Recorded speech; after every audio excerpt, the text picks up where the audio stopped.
This is the cheese whip triangle. Some people call it the Dorito. It looks like this.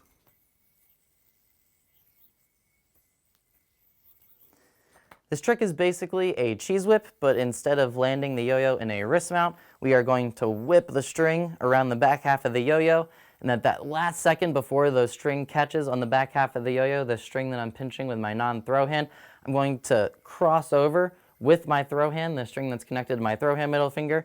That's what creates the intersection of strings and creates my triangle. Once again, I'm going to cross over with this hand. That's what creates the intersection of strings, creating my triangle. It's a very crucial part to making this trick work, as you can see from this angle.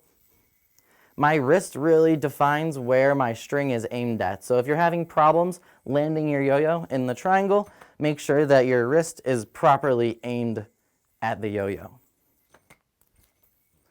A couple other crucial tips to making the Dorito work is when you're whipping the string around, be sure that the yo-yo is very close to your non-throw hand, and that before the last second as you release your slack, do you see how close my hands are together right here? They're almost touching. So it creates this nice big loop to catch our yo-yo, and then we can throw it around. Another crucial part, there's 2 slack rotations, and they go on the inside and then outside of your throw hand arm. So watch what that looks like. I'm going to throw the slack around.